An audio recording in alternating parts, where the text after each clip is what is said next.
the fact that Canada has been ripping off the United States of America and hardworking Americans for decades. If you look at the rates of tariffs across the board that Canadians have been imposing on the American people and our workers here, it is egregious. In fact, I have a handy-dandy chart here that shows not just Canada, but the rate of tariffs across the board. If you look at Canada, since you brought it up, American cheese and butter, nearly 300% tariff. You look at India, 150% tariff on American alcohol. You think that's helping Kentucky bourbon be exported into India? I don't think so. 100% tariff on agricultural products from India. Look at Japan, tariffing rice, 700%.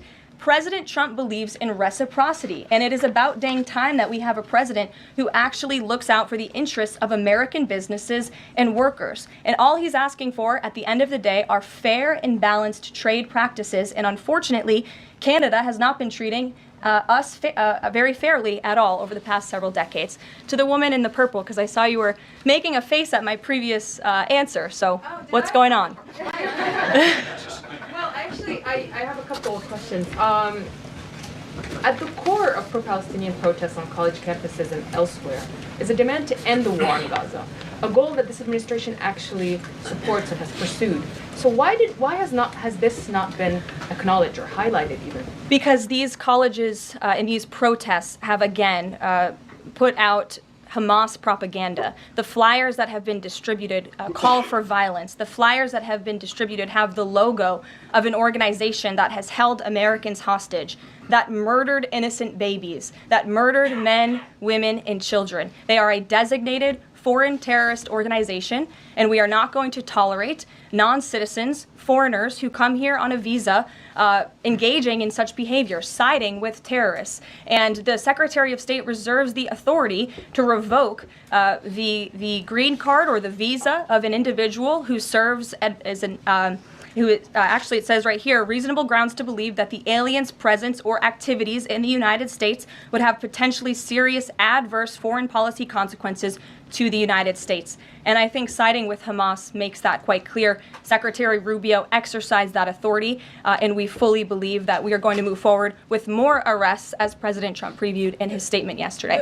Ed. Yeah, thanks. Go ahead. So are there conversations between the administration and the Canadians going on over this tariff? Because the Ontario Premier says the next step is to cut off electricity to the U.S. And the president put out a statement after seeing those comments and said that it would be there would be grave consequences imposed on Canada if they think about shutting off electricity for the United States of America and our citizens. And the president is also determined to ensure that we are depending on American electricity, not the electricity production of foreign nations, including our allies in Canada. As for conversations, there is continued correspondence between the president's team, particularly Secretary Lutnick, and the Canadians as well. And in the market reaction, how do you sell to the American people then, after they're looking at what's happening in the markets this week, and say that the tariff policy long term is something good?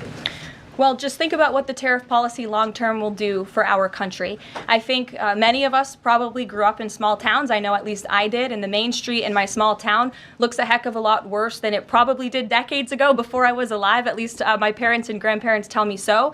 And I know many Americans feel that same way. What the president envisions for this country is for the United States of America to be a manufacturing superpower, where there are American factories and businesses owned by Americans producing goods that we are exporting to the rest of the world. Those revenues will stay here. It will increase wages for people here in our great country. It will ensure our national security, and it will boost the morale of the American people to have thriving industries again. Think about Detroit, Michigan. Think about North Carolina, as I mentioned, that used to have a thriving furniture industry that no longer exists because of the globalist trade policies of previous and past administrations. And the American people gave the president a tremendous opportunity to restore American greatness and restore our manufacturing dominance, and he's intent on doing just that. John. Thanks, Caroline. Two questions for you. First, on the CR, you put up on the screen the president's message to Republicans to support this continuing resolution. Is there outreach to Democrats? Because what we've seen since the beginning of the fiscal year is that in order to get a continuing resolution, you need bipartisan support and you need compromise? Well, right now, we are focused on House Republicans and on the House, because that's the first step, as you know, John. And so the president has engaged in correspondence with House Republicans, whipping votes and getting them to a yes, which I understand has been pretty successful this morning thus far. And so, again, the president is encouraging Republicans especially, but again, as I said, all members of Congress to vote to continue funding this government so we can continue the business of the American people, which elected President Trump to do. And then on financial markets, we've seen this decline yesterday, we see it today as well. It seems that the read on the president's policies is one in which they do not have confidence in his trade tariffs policy. They do not have confidence in what the president said to Fox News over the weekend, that he didn't rule out the idea of a recession. What is your read in terms of the decline that we've seen over the last week and a half in financial markets? Well, I think there's actually a lot of reason to be confident, and many people do feel confident. Just look at the nearly $2 trillion in private investment that this president has secured. Look at the comments made by the CEO of Apple, one of the biggest companies in this world, who said that he is bullish on the future of American innovation under the leadership of President Trump. Look at CEO confidence. According to the Conference Board measure of CEO confidence, in Q1 2025, under the leadership of this president, it jumped to its highest level in 3 years, from cautious optimism to confident optimism. If you, again, look at the $2 trillion in investments from some of the biggest companies in the world. Look at the jobs report last Friday, as I also cited in my opening remarks.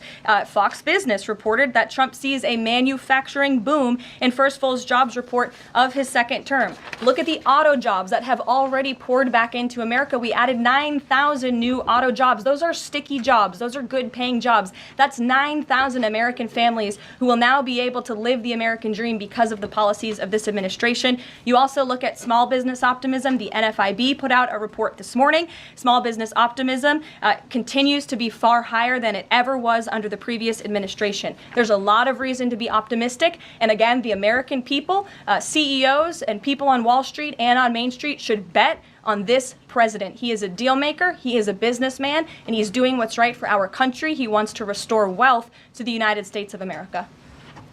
Michael, good to see you. Hey, Carolyn, thank you. 2 questions, if I may.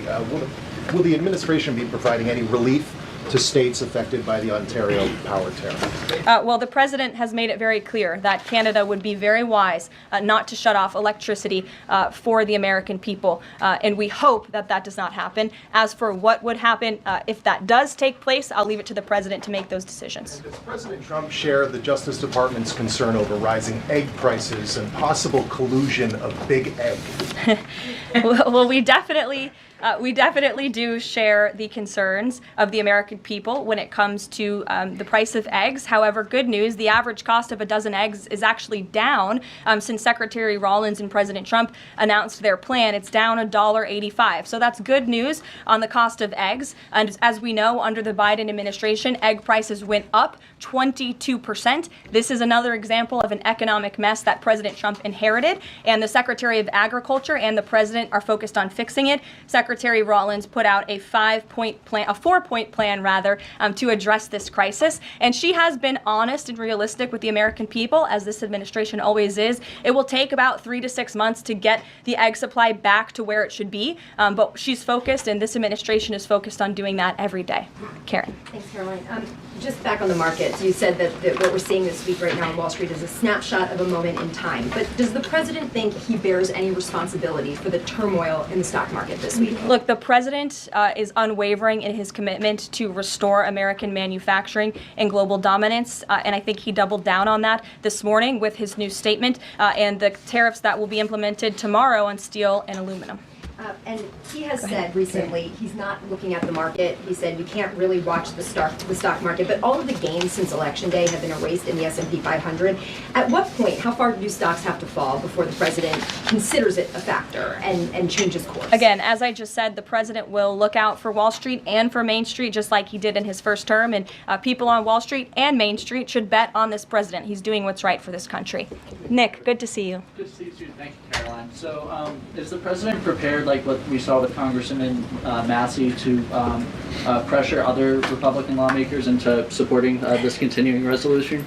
Well, he is very much, as I said, engaged in this process. He's been making calls to lawmakers on Capitol Hill, and I think his statements against Congressman Massey speak for themselves. And I will let the president put out any additional statements if he chooses to, but he fully expects all House Republicans to vote for this continuing resolution. And just to follow up, can we start to anticipate seeing more of the president weighing in on upcoming 2026 races like we saw this morning?